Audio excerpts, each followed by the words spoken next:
Oh, say, can you see by the dawn's early light what so proudly we hailed at the twilight's Simply amazing. I sit in awe and I get kind of some of those goosebumps when I hear it.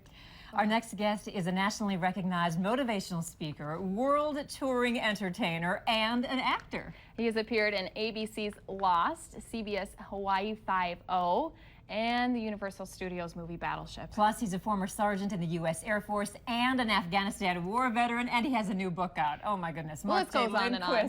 Good morning. Thank you for having me. Yes. What a hoot. Oh, your new book, Passion, 8 Steps to Find Yours. Right.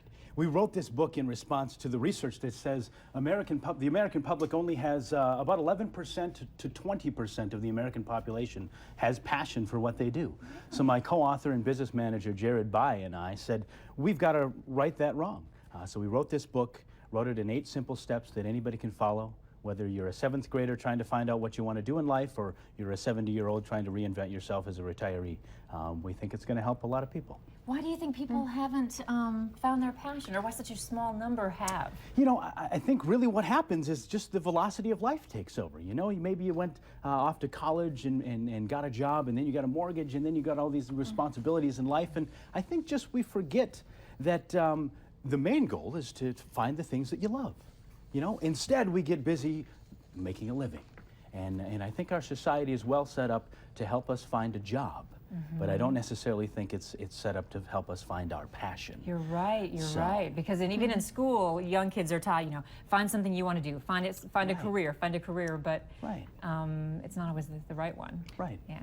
Well, I mean, some people too, they're told, oh, you're good at this, you know, you should go into this, and they kind of just let it be, and they don't even, you know, try to find and stretch out to other areas. Right, and I think it's really a result of the fact that sometimes when we get into maybe our mid-20s, early 30s, maybe 40 years old, and we just forget to start trying new things. We forget to expand our horizons. And so we talk a lot about that and the path that I've taken over the past 15 years, getting out there and having new adventures. So let's start with, what do you think is one of the most important tips that you can give our audience for finding their passion? Well, step number 5, I'll give you a little teaser here. Step number 5 is don't stop until you find your passion. And when I speak about this book all over the country, I talked to maybe a 50-year-old in the audience, and I asked them, of your peer group, you know, the 45, 50, 55-year-old folks, how many of those people have stopped searching for their passion?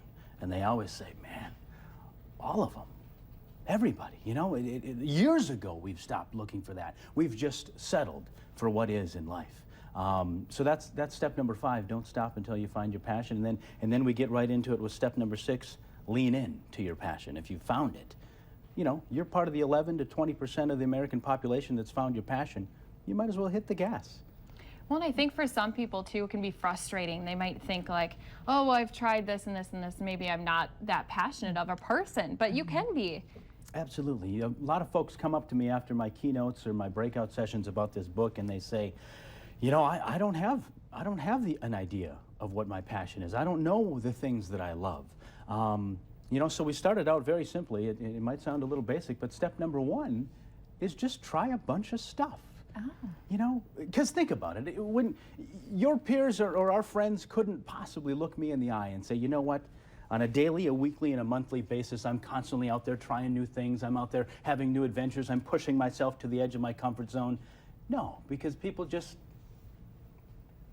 they forget that one of the most important things to do is just expand your horizons, try new things, you know, have a new adventure. And so that's where we start, especially with the young people, letting them know that there's just a whole big world out there, and you just got to try a lot of it and see what you like.